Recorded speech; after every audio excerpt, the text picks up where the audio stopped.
누가복음 2장 25절로 33절입니다. 누가복음 2장 25절로 33절 말씀을 같이 찾으시고 함께 말씀을 읽도록 합니다. 예루살렘에 시몬이라는 사람이 있으니 이 사람이 의롭고 경건하여 이스라엘의 위로를 기다리는 자라. 성령이 그 위에 계시더라. 저가 주의 그리스도를 보기 전에 죽지 아니하리라 하는 성령의 지시를 받았더니 성령의 감동으로 성전에 들어가매 마침 부모가 율법의 전례대로 행하고자 하여 그 아기 예수를 데리고 오는지라. 시몬이 아기를 안고 하나님을 찬송하여 가로되 주제여 이제는 말씀하신 대로 종을 평안히 놓아주시는도다. 내 눈이 주의 구원을 보았사오니 이는 만민 앞에 예비하신 것이요 이방을 비추는 빛이요 주의 백성 이스라엘의 영광이니이다 하니 그 부모가 그 아기에 대한 말들을 기이 여기더라. 아멘. 말씀을 중심으로 해서 내 눈이 주의 구원을 보았습니다. 이런 제목으로 말씀을 선포하도록 하겠습니다. 말씀 듣기 전에 또 믿음으로 함께 고백하고 인사 나눕니다. 하나님의 때가 되었습니다. 좌우에 인사합니다. 하나님의 구원을 바라봅시다. 하나님의 구원을 바라봅시다. 하나님의 때가 되었습니다. 항상 주의 때를 바라보고 하나님의 구원을 볼 수 있기를 주의 이름으로 축원을 드립니다. 오늘은 주님께서 탄생하신 거룩한 성탄절입니다. 많은 날들이 있지만은 우리 인류 역사상 주님께서 탄생하신 날보다 더 귀한 날은 없을 겁니다. 그래서 그 예수님이 탄생하심으로 인류의 역사는 거듭났고, 지난번에 말씀으로 선포했던 것처럼 AD, BC, 기원 전, 기원 후가 어떻게 나뉘어집니까? 예수님 탄생을 기점으로 해서 나뉩니다. 우리는 예수님 이후 AD 2024년을 살고 있습니다. 예수께서 탄생하신 지 2024년이 지났다는 이야기죠. 모든 세계 인류가 원하든지 원치 않든지 세계 인류 역사는 예수님 탄생 이전과 이후로 그렇게 살아가고 있습니다. 그래서 항상 매 해마다 맞이하는, 지금 2024번째죠. 예수님 탄생한. 매 해년마다 맞이하는 성탄절이지만 그러한 성탄의 의미를 깊이 새기시면서 오늘 예배를 통해서 하나님의 그 성탄의 기쁨과 은혜가 충만하게 임할 수 있기를 주의 이름으로 축원을 드립니다. 오늘 말씀의 내용은 예루살렘에 시므온이라는 그런 연세가 많이 지긋하신 그런 분이 계셨던 것 같습니다. 이 시므온이 성전에서 아기 예수를 보게 됩니다. 그 예수님을 보고 내가 주의 구원을 보았습니다. 너무너무 감격해서 하나님을 찬양하면서 말한 그 내용이 오늘 성경의 내용입니다. 그래서 우리들도 이 시므온과 같이 아기 예수를 발견한, 내 눈이 주의 구원을 보았습니다. 매주같이 하나님 말씀을 듣습니다. 복음 말씀은 우리에게 능력이 있습니다. 그 말씀을 통해서 하나님의 구원을 볼 수 있는 시므온과 같이 그런 감격과 기쁨이 있는 우리 모든 성도님 되시기를 주의 이름으로 축원을 드립니다. 먼저 우리가 알아야 될 것은 이 성전에서 이 시므온이라는 분이 아기 예수, 갓난아이를 이렇게 안고 이렇게 성전에 올라오는 요셉과 성모 마리아, 그래서 성모 마리아 품 안에 있었겠죠. 그 아기를 보고 이렇게 감격해 사는 겁니다. 그런데 우리가 알아야 될 것은 이 아기 예수는 다른 아이들과 별반 다르지 않았을 겁니다. 아기 예수니까 영화에서 본 것처럼, 그림에서 본 것처럼 아기에게 빛이 났다든지 뭔가 신비로운 영상이 있었다면 시므온만 그렇게 고백하겠습니까? 많은 사람들이 구름대와 같이 몰려서 이분이 메시아로구나. 왜? 눈으로 보서 빛이 나고 광채가 나니까. 근데 그렇지 않았다는 거죠. 이 성전에는 원래 오늘 22절, 24절의 말씀을 보게 되면 유대인들은 율법에 의해서 자기 자녀 중에서 첫 아들, 반드시 첫 아들은 하나님께 드릴 수 있도록 율법에 명시가 되어 있습니다. 그래서 첫 아들을 낳은 사람들은 반드시 하나님의 성전으로 데리고 와서 할례를 행하고 하나님께 제사 드리는 그런 예식을 치러야 됩니다. 자, 그렇게 봤을 때 그러면 그 성전에 아기가 예수님만 있었을까요? 그렇지 않았을 겁니다. 전국 각지에서 아기를 첫 아들을 품에 안고 하나님께 제사 드리기 위해서 많이 모였을 겁니다. 그러면 이곳저곳에 아기가 있었다는 이야기죠. 품에 안은. 그 중에서 특별하게 이 시므온이 이 아기 예수에 집중한 겁니다. 많은 아기들 중에서 이 아기 예수에게 특별히 비신한 것도 아닐 터이요, 특별하게 예수님이라고 해서 특별한 모습을 취한 것은 아닐 텐데, 더군다나 마리아와 요셉은 가난한 것으로 볼 수가 있습니다. 가난해서 가난하게 살았죠. 목수의 아들이니까. 그런데 무슨 뭐 좋은 특별하게 옷을 입었을 리도 없고, 그런데 이 아기 예수를 통해서 주의 구원을 본 거죠. 이게 은혜인 겁니다. 아무것도 아닌 평범한 그 아기를 보고 주의 구원을 보고 큰 빛을 보게 된 거죠. 어떻게 그럴 수가 있을까? 이렇게 평범한 아기를 보고 거기에서 주의 구원의 빛을 보게 된 이 시므온이 고백한 내용이 30절에서 32절의 말씀이죠.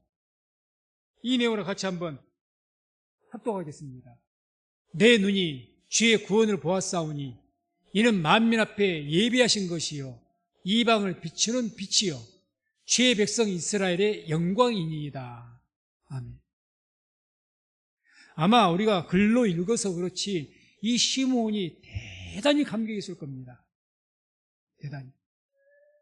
얼마나 마음의 벅찬 감동과 그 감동에 충만해서 이 고백이 터져 나온 거예요. 터져 나온 겁니다.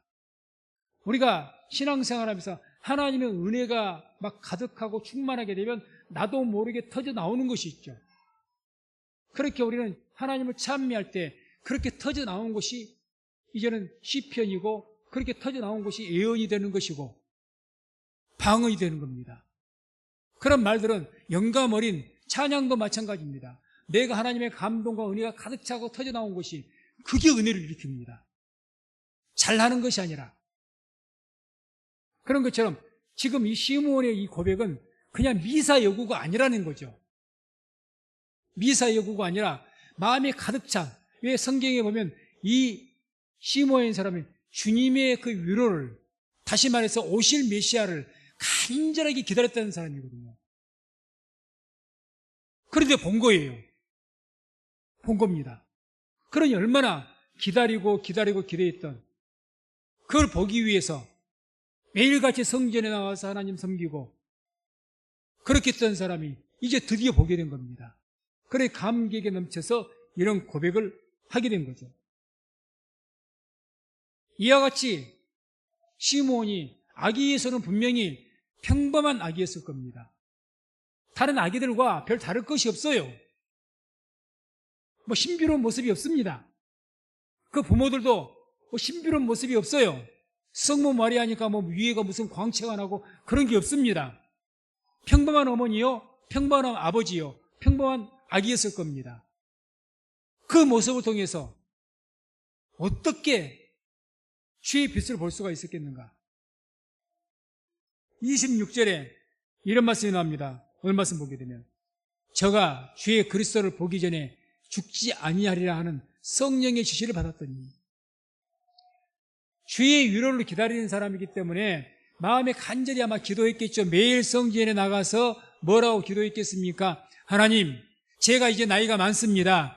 제 평생에 메시아를, 주님께서 구약 성경에 그토록 예언하셨던 그 메시아, 우리 인류를 구원할 그 메시아를 내가 보게 해 주시옵소서. 그런 기도를 아마 계속했을 겁니다. 계속해서 우리가 간절히 기도도 그러죠. 내가 정말 간절하게 원하는 것은 매일 하지 말라고 해도 쉬지 않고 기도하게 되어 있습니다. 쉬지 않고. 그래서 이 시므온도 그 나이에 연세가 많이 드신 분인 것 같은데 이 연세에 뭘 바라겠습니까? 부귀영화를 바라면서 성전에 갔겠습니까? 오직 한 가지, 오신다는 그 메시아, 내가 죽기 전에 한번 보게 해주십시오. 간절하게 하나님께 아뢰었고 하나님께 그 기도를 한번 들으셔서 성령께서 지시하신 거죠. 그래, 내가 죽기 전에 한번 보게 될 것이다. 죽기 전에 보게 될 것이다. 뭐 이분이 예수님이 성장해서 기적을 보고 그러지 못했습니다. 단지 아기 예수를 본 것뿐입니다. 아기 예수를. 이와 같이 이 시므온이 아기 예수를 보게 된 것은 성령의 지시를 받았다. 그래서 이 지시란 말은 우리말로 쉽게 말하면 계시라는 이야기인데, 성령의 계시를 얻게 되어서 아기 예수를 보고 평범한 아기로 보지 않고 주의 구원으로, 주님께서 말씀하신 그 구원자로 볼 수 있는 눈이 열렸다는 이야기입니다. 눈이. 우리는 눈이 참 중요하죠. 육체의 눈도. 뭐 인간의 몸을 천냥으로 이야기하면 흔히들 그렇게 말합니다. 그 중에 눈은 900냥이다. 그만큼 눈이 귀하고 소중한 기관입니다. 영적으로 이 눈이 얼마나 중요한지 모릅니다. 영안이라고 그러죠. 영안. 뭔가 평범한 것 속에서 비범한 것을 볼 수 있는 눈. 그런 눈이 있어야 영적인 분별력이 생기는 겁니다. 그런 영안이 열리지 않으면 일상생활, 내 생활 속에서도 살아가면서 하나님의 은혜가 은혜인 것을 깨닫지 못합니다. 보는 눈이 없어요. 영안이 열리질 않았습니다. 그러니 하나님의 은혜를 아무리 주어도 은혜로 여기지도 않습니다. 그게 감사가 없습니다. 하나님께서 함께 하시는데 하나님께서 내 삶 속에 함께 하신 것을 전혀 인지하지 못합니다. 하나님께서 내 안에 계시고 성령께서 내 안에 계시는데 전혀 성령께서 내 안에 계신 것을 인지하지 못합니다. 분별력이 없기 때문에, 영안이 없기 때문에. 그건 참 불행한 삶입니다. 하나님 믿는 믿음을 살면서라도 감격도 없을 겁니다. 기쁨도 없을 겁니다. 왜? 내 삶 속에 하나님께서는 변함없이 함께 하시고 변함없이 은혜를 베푸시는데 그걸 볼 수가 없는 거예요. 그저 평범한 아기로 보는 거예요. 평범한 일들로 보는 겁니다. 그럴 일이 있으니까 그렇게 됐겠지. 거기에 있는 하나님의 만지심, 하나님의 은혜, 이걸 볼 눈이 없는 거죠. 그건 큰 불행입니다. 시므온은 그렇지 않았다는 이야기예요. 하나님의 영이 임재하심이 있어서 계시의 영이 열린 겁니다. 그러니 다른 아이들과 별반 다를 바가 없었을 것이라니까요. 특별히 이 아기 예수가 얼굴이 잘생겼는지는 모르겠습니다만은 특별하지 않았을 건데 그 평범한 아기, 인자 갓난 아이인데 이 아기를 보고 이와 같이 찬양을 한다. 다시 한번 보죠. 30절 32절. 내 눈이 주의 구원을 보았사오니 이는 만민 앞에 예비하신 것이요, 만민, 세계 모든 백성에게 예비하신 것이다. 이방인을 비추는 빛이요, 우리 유대 민족뿐만 아니라 이방인, 세계 모든 사람들에게 비추는 빛이다. 주의 백성 이스라엘의 영광이다. 이보다 더 큰 찬사가 있습니까? 가장 최대 찬사와 영광을 지금 이 평범한 아기에게 돌리는 것 아닙니까? 이 아기에게. 이 아기가 뭐라고? 이 예수가 커서 표적을 일으키고 기적을 일으키면 이렇게 찬미한다면 이 일을 하겠습니다. 이야, 그 능력이 놀랍다. 죽은 자를 살리시다니, 바다 위로 걸으시다니. 놀라운 기적을 보고 이런 찬미를 했다면 이해가 가겠습니다. 그런데 이런 평범한 일을 보고 이런 찬미를 한다? 그건 시므온에게 하나님의 성령의 임재가 있었고 감동이 있었기 때문이라는 겁니다. 그래서 우리 모든 성도님들도 해년마다 맞이하는 성탄절입니다. 이 해년마다 맞이하는 성탄절, 왜 오늘날 구원의 감격과 기쁨이 사라지기 시작할까? 왜 이 성탄절이 그냥 우리가 즐기는 축제로만 여겨지고 하나님의 구원에 대한 기쁨은 사라지기 시작할까? 왜 이것은 기뻐하지 않고 정작 세상의 기쁨만을 취할까? 물론 여기 계신 분들은 아닌 줄로 압니다. 그런 경우가 많습니다. 해마다 다가오는 성탄절이니까 그저 그래. 하나님의 영의 임재하심이 있으면, 감동이 있고 성령의 지시가 있으면 그렇게 안 될 것 같습니다. 아마 1년 365일 중에서 하나님께서 가장 기뻐하신 날이 언제일까요? 오늘일 겁니다. 오늘일 거예요. 하나님께서 마음이 아프시기도 하고 기쁘시기도 하고 마음에 가장 큰 고통이 있을 때가 언제일까요? 고난주간일 겁니다. 그리고 또한 기뻐하신 날이 부활절일 겁니다. 이런 절기 때마다 아마 살아계시는 하나님께서 가장 기뻐하실 날일 겁니다. 이게 그런 기쁨, 지금 이 시므에겐 주의 구원의 즐거움과 기쁨이 임합니다. 하나님에게 감동 가운데 있거든요. 감동 가운데 있기 때문에 우리가 살아가면서도 하나님의 감동 가운데 살아가게 되면 모든 것이 은혜로 보인다니까요. 모든 것이. 그러니까 항상 기쁨이 넘치고 범사가 감사가 넘쳐납니다. 근데 그러지 않으니까. 시편 119편 18절 보게 되면 내 눈을 열어서 주의 법에 기이한 것을 보게 하소서, 이런 말씀이 있습니다. 우리의 영안이 열려야 됩니다. 영안이. 하나님의 손길은 우리 인생 가운데 하나님의 손길이 닿지 않는 곳이 없습니다. 우리 자녀를 키우지만 자녀들이 커가면서 자녀들의 삶 속에 부모의 손길이 닿지 않는 곳이 있습니까? 그 자녀가 인식하든지 못하든지 다 지들 혼자서 큰 것 같지만은 부모의 손길 없이 아이들이 큽니까? 부모 손길이 닿지 않는 곳이 없어요. 똑같습니다. 우리가 지금까지 믿음의 삶을 살아온 것 같지만 그 안에 보이지 않는 하나님의 은혜의 손길이 항상 있었던 것입니다. 그걸 볼 수가 있어야 되죠. 이걸 보지 못하면 평생에 우리의 마음속에 감동과 이런 기쁨은 없을 겁니다. 구원의 기쁨도 없을 것입니다. 오직 의식적인 그런 삶을 살아갈 수가 없겠죠. 뭐 때가 되니 뭐 예배 드리고 때가 되니 몸이 건조하죠. 인생이 몸이 건조해집니다. 우리의 영혼이 메말라갑니다. 이게 참 심각한 문제죠.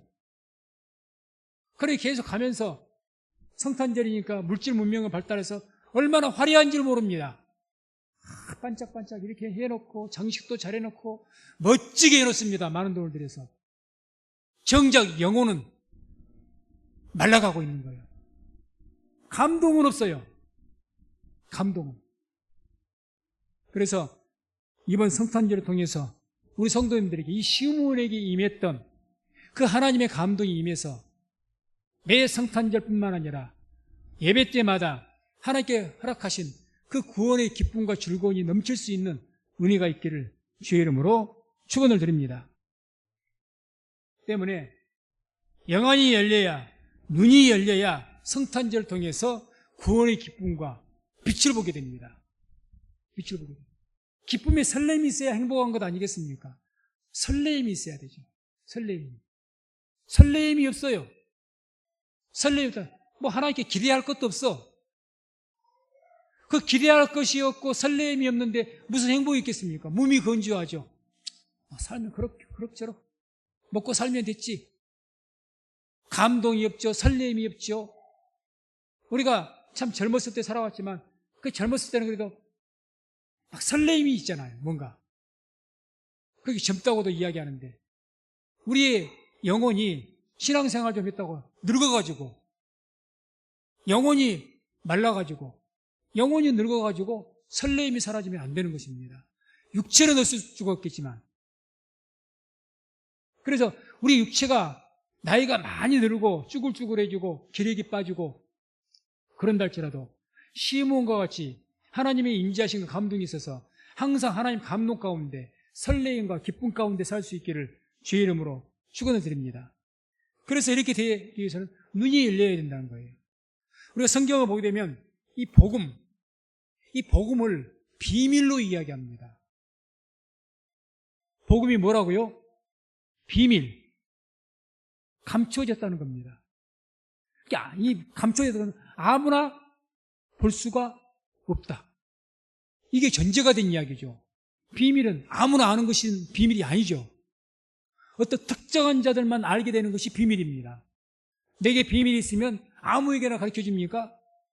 특정한 사람에게만 가르쳐 주는 것이 비밀이에요. 근데 복음을 비밀이라고 표현합니다. 이거 성경 곳곳에서 이야기해요. 보게 되면 마태복음 13장 11절 천국의 비밀로 말하고, 마가복음 4장 11절 하나님의 나라의 비밀 이렇게 말씀하고, 고린도전서 4장 1절 하나님의 비밀, 에베소 3장 9절 하나님 속에 감추었던 비밀, 에베소 6장 19절 복음의 비밀, 골로새서 4장 13절 그리스도의 비밀, 디모데전서 3장 9절 믿음의 비밀. 비밀이라고 합니다. 비밀이라는 전제는 감춰진 거라는 거죠. 달리 말해서 아무나 이 복음을 볼 수가 없고 아무나 이 복음의 감격을 누릴 수가 없다는 겁니다. 아기 예수가 나시고 성전 안에 있었을 때 시므온은 그 비밀을 알게 되어서 구원의 기쁨으로, 주의 구원을 본 그 기쁨으로 충만했지만 그 아기 예수를 시므온만 봤을까요? 지나가는 사람들이 많이 봤을 겁니다. 아이고 아기 예쁘네, 한번 얼러주기도 하고. 그러나 많은 사람들이 이 아기 예수를 봤겠지만 그 사람들은 못 봤습니다. 그 아기가 구원자인지는 아무도 모르는 거예요. 비밀이기 때문에. 누구에게만 비밀의 계시가 열린 겁니까? 시므온에게만. 많은 사람들, 수십 명이 봤는지 수백 명이 봤는지는 모르겠지만 성전에는 많은 사람들이 모이는 곳이고 왕래가 많은 곳이기 때문에 적지 않은 사람이 봤을 겁니다. 많은 사람이 보아도 아기 예수를 우리의 구원자라고, 나의 구원자라고 알게 되고 깨닫게 되고 그 구원의 기쁨을 누린 사람은 시므온 한 사람밖에 없었다는 거죠. 오늘날도 그런 것 같습니다. 복음의 비밀을 깨닫고 그 복음의 감격 가운데, 기쁨 가운데 살아가는 사람들 과연 몇이나 되는가? 의외로 적습니다. 머리로는 많이 아는데 예수께서 나의 죄를 위해서 죽으셨다는 기본적인 사실을 모르는 분들이 계십니까? 다 잘합니다. 그 이상을 잘합니다. 감격은 없습니다. 왜? 이 비밀이 내게는 영적으로 열리지 않은 거예요. 내 머리로는 열렸는지 모르겠지만 영으로는 열리지 않았습니다. 그러니까 예수님께서 내가 문 밖에서 문을 두드리더니 내가 문을 열면 나는 너로 더불어 먹고 너는 나로 더불어 먹을 것이다. 언제 문이 열립니까? 영원히 열려야죠. 그러나 진정으로 내가 주님을 영접하는 것, 세례받으면서 그때 영접한 것, 그걸로 끝나는 것이 아니라 매일같이 삶 속에서 내 마음의 문이 열리면서, 내 영안이 열리면서 진심으로 하나님의 영이 내 안에 들어오시고 그로 인해서 하나님의 비밀이 열리고 구원의 기쁨으로 충만하게 되어지는 것입니다. 예수님의 탄생은요, 신비입니다. 신비죠. 누가복음 1장 35절 보면 이런 말씀이 나옵니다. 천사가 대답하여 가로되 성령이 내게 임하시고 지극히 높으신 이의 능력이 너를 덮으시리니 이러므로 나실 바 거룩한 자는 하나님의 아들이라 일컬으리라. 아니, 뭘 말씀한 겁니까? 아기가 날 것인데 성령으로 말미암아 날 것이다. 다시 말해서 육체로 나는 것이 아니라 처녀를 통해서, 처녀 마리아 통해서 성령으로 말미암아 아기가 날 것이다. 이건 신비죠. 신비입니다. 이건 그냥 믿을 수가 없는 이야기죠. 신비죠. 과학이나 논리로나 상식으로 이해가 되지 않는 이야기입니다. 신비예요. 비밀입니다. 요한복음 1장 14절에는 이런 말씀이 나옵니다. 말씀이 육신이 되어 우리 가운데 거하시네. 우리가 그 영광을 보니 아버지의 독생자의 영광이요 은혜와 진리가 충만하더라. 말씀이 육신이 되었다. 말씀이 어떻게 육체가 됩니까? 신비죠. 신비. 신비입니다. 기적입니다. 예수님의 탄생은 자연적인 현상이 아닙니다. 세상의 과학이나 논리나 상식으로 이해가 할 수 없는 일들입니다. 신비죠. 이런 차원에서 보면 이 복음은 비밀입니다. 이 복음이라는 것은 과학이나 상식이나 논리가 아닙니다. 신비입니다. 그래서 비밀이라고 한 겁니다. 성경 내용 보세요. 도무지 신비 속에 쌓여있는 것들이 얼마나 많습니까? 어떻게 죽었다가 부활을 합니까? 어떻게 사람이 물 위를 걷습니까?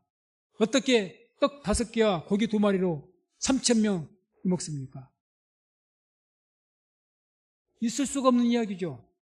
그런 일들이 숱하게 기록되어 있습니다. 어떻게 말씀으로 세상을 창조합니까? 이게 인간의 상식이나 과학적인 논리로 이해가 된 겁니까? 다 신비입니다. 그런데 이것을 우리가 믿는 거예요. 그래서 우리가 예수를 믿게 되고 하나님 말씀을 믿게 된 것은 우리가 하는 것이 아니라 이 시므온과 같이 이미 성령의 감동이 있었기 때문에 우리가 주를 믿게 되고 영접한 줄로 믿습니다. 어쨌든 이런 모든 복음은 신비이기 때문에 이 비밀이 풀려야 되죠. 그게 하나님의 감동으로 계시의 영이 열려야 되는 겁니다. 볼 수 있는. 그래서 우리가 예수를 처음에 영접하고 내 안에 성령이 안에 들어오시게 되면 그 성령께서 우리를 진리 가운데로 인도하실 줄로 믿습니다. 인도하시는 거죠. 성령께서 말씀을 깨닫게 하시고 성령께서 내 삶 속에 하나님께서 함께 하신 것을 알게 하시고 성령께서 나의 갈 길을 인도하시고 이런 것들이 열려야 되죠. 그래서 이와 같이 복음은 비밀이기 때문에 신비이기 때문에 아무에게나 그 전제 조건은 누구든지 아무에게나 보여주는 것이 아니라 허락된 자에게 보여주는 겁니다. 들려지고 마태복음 13장 13절 14절 보면 이런 말씀이 나옵니다. 함께 말씀을 읽도록 합니다. 그러므로 내가 저희에게 비유로 말하기는 저희가 보아도 보지 못하며 들어도 듣지 못하며 깨닫지 못함이니라. 이사야의 예언이 저희에게 이루었으니 일렀으되 너희가 듣기는 들어도 깨닫지 못할 것이요 보기는 보아도 알지 못하리라. 주님께서 하신 말씀이죠. 너희가 듣기는 들어도 듣지를 못할 것이고 보기는 보아도 보지를 못할 것이다. 육체가 소경이어서 그렇다는 겁니까? 귀가 기머거리여서 그렇다는 겁니까? 그렇지 않죠. 왜? 복음은 비밀이기 때문에 하나님의 감동이 있어야만 들려진다는 거죠. 그리고 믿어지기 시작한 겁니다. 그리고 내게 은혜로 다가오게 됩니다. 감동으로 다가오게 됩니다. 그 성령의 감동이 없으면 아무리 보아도 보이지 않고 볼 수가 없고 아무리 들어도 들을 수가 없는 거죠. 보고 듣는다고 해서 다 깨닫고 믿는 것이 아니라는 이야기입니다. 예수님 당시에 예수님께서 얼마나 많은 표적과 기사를 일으켰습니까? 성경에 숱하게 나타나는 것이 기적들 아닙니까? 조금 전에 말씀드렸던 것처럼 죽은 자를 살리셨고 뭐 그런 일들이 숱하게 많이 일어납니다. 그 본 사람들이 다 예수를 믿었습니까? 믿었더라면 예수님을 죽일 이유가 없는 거죠. 표적을 본다고 기적 본다고 믿는 것은 아닙니다. 사도들이 바울과 특별히 베드로와 같은 사도들이 얼마나 많은 기적을 행했습니까? 그렇다고 해서 듣는 사람들이 다 믿었습니까? 안 그렇습니다. 바울과 베드로를 죽이려고 얼마나 핍박을 했습니까? 표적을 본다고 다 너희가 그래서 보기는 보아도 듣기는 들어도 보지도 못하고 듣지도 못할 것이다. 이런 말씀을 한 거죠. 왜? 하나님의 복음은 비밀이고 신비이기 때문에 하나님께서 허락한 자에게만 이게 보여지게 된다는 거죠. 그래서 누가복음 8장 10절 보면 또 이런 말씀이 나옵니다. 함께 말씀을 읽도록 합니다. 가라사대 하나님의 나라의 비밀을 아는 것이 너희에게는 허락되었으나 다른 사람에게는 비유로 하나니 이는 저희로 보지 못하고 들어도 깨닫지 못하게 하려 함이니라. 아멘. 하나님의 나라의 비밀을 아는 것이 너희에게는 허락되었으나, 여기서 너희가 누굴까요? 예수님과 함께 따랐던 제자들을 말할 겁니다. 제자들. 이 제자들은 너희들에게는 허락됐다. 이 제자들에게는 왜? 예수님을 따라다니니까 당연히 그렇겠죠. 이렇게 생각하기보다는 예수님을 따라다니는 사람들은 왜 그렇게 사도들, 자기의 직장과 모든 것을 부모도 버리고 배도 버리고 모든 것을 버리고 주를 쫓았다고 했잖아요. 왜 예수님을 그렇게 집요하게 따라다녔을까요? 처음에 세례요한께로 나왔던, 요단강으로 나왔던 사람들이 왜 먼 길을 와서 나왔을까요? 그런 사람들은 다 메시아를 소망했던 사람들입니다. 한마디로 시므온이 그랬던 것처럼 주의 유로를, 주의 구원을 기다렸던 사람들.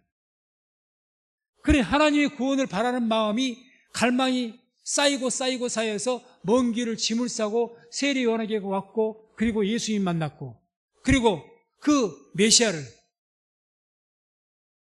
간절하게 소망하는 마음이 있기 때문에 주님을 따라다닌 겁니다. 하나님의 구원을 바라고 갈망한 거죠. 그런 너희에게는 이 비밀을 깨닫는 것이 어떻게 됐다고요? 허락되었다는 거죠. 우리 성도님들, 하나님의 구원을 바라보십니까? 간절하게 바라보시기 바랍니다. 그 자에게 허락이 됩니다. 하나님을 믿고 예수님 믿는 사람이 예수님에 대한 갈망이 없어요. 예수님이 나를 구원하실 것에 대한 갈망이 없어요. 하나님에 대한 기대감이 없습니다. 그분에게는 죄송하지만 허락되질 않아요. 복음의 비밀이. 기대하고 바라질 않으니까. 믿음은 바라는 것들이 실상이라고 했는데, 예수를 믿는다고 하면서, 하나님 믿는다고 하면서 하나님에게 바라는 것이 없어. 그냥 내가 하면 되지. 내 인생 내가 살면 되지. 기대하는 바가 없어. 하나님 나에게 이렇게 좀 해주세요. 하나님 나에게 이렇게 해줄 거 소망으로 바라보고, 이게 없습니다. 그런 분에게는 허락되질 않는다는 이야기죠. 그러니 아무리 주님께서 특별한 신비적인 방법으로 메시아를 이 땅에 보내시고 아기 예수를 탄생시켜도, 그렇게 성경에 대해서는 유대인들이라면 다 알 것 아니겠습니까? 메시아가 올 것이라는 것. 다 기본적인 상식으로 알고 있을 것인데, 저 사람은 대대로 메시아를 갈망해 왔는데 정작 아기 예수가 자기 옆을 지나가도 모르는 거죠. 정작 예수님이 나타나셔서 표적과 기사와 이적을 일으켜도 거기에서 표적을 보지 못하는 겁니다. 기적을 보고 놀라기는 해도 못하는 겁니다. 중요한 것은 우리가 이 시므온이 아기 예수를 보고 주의 구원을 보고 감격으로 충만했던 것처럼 그런 구원의 감격과 기쁨이 충만해지려면 눈이 열려야 되는데, 내 마음이 열려야 되는데, 어떻게 백성들에게 그 마음이 열리느냐? 하나님을 바라보고 기다려야 된다는 거죠. 주님의, 언제나 주님 나의 기도를 들어주실까? 언제나 주님 나의 소망을 들어주실까? 항상 주를 바라보는 것. 그런 자에게 주의 복음의 비밀이 열릴 줄로 믿습니다. 이 성탄절날 정말 우리 성도님들에게 이 시므온과 같이 하나님의 성령이 임재하시면서 마음속에 하나님의 구원을 바라보는 간절한 마음이 있어서 복음의 그 눈이 열리는 그런 성탄의 은혜가 있기를 주의 이름으로 축원을 드립니다. 그래서 25절에 오늘 본문에 이런 말씀을 하는 거죠. 예루살렘에 시므온이라는 사람이 있으니 이 사람이 의롭고 경건하여 이스라엘의 위로를 기다리는 자라. 성령이 그 위에 계시더라. 왜 성령께서 특별하게 시므온에게 함께 하셨을까? 이스라엘의 위로를 기다렸다고 하지 않습니까? 메시아를 기다렸다는 이야기예요. 메시아를 간절하게 사모했다는 겁니다. 메시아가 오시기를. 그러니 성령께서 함께 하시고 성령께서 뭐라고 지시하셨습니까? 내가 죽기 전에 볼 것이다. 그래서 보게 된 겁니다. 말씀을 맺습니다. 하나님의 구원을 간절히 기다리는 자에게 복음의 비밀이 열립니다. 복음의 비밀은 아는 게 중요한 것보다, 아는 것보다 그 비밀이 열려서 복음의 비밀이 우리에게 보여져야 됩니다. 그래서 오늘은 주님께서 나신 인류 역사를 바꿔버리는 그런 귀한 성탄절입니다. 해마다 지내는 성탄절이 그저 하나 의식화가 되지 않고 정말 특별하게 성탄절 이 절기 때마다 하나님의 성령의 임재가 있어서 우리 마음이 간절하게 시몬과 같이 하나님의 구원을 바라는 그런 마음으로 사모하는 그런 절기가 되어서 오늘 이 성탄절이 시몬과 같이 주의 구원의 비밀을 보게 되는, 주의 구원의 빛을 보게 되는, 이방의 빛을 보게 되는 그런 하나님의 큰 은혜가 있기를 주의 이름으로 축원을 드립니다. 기도하겠습니다.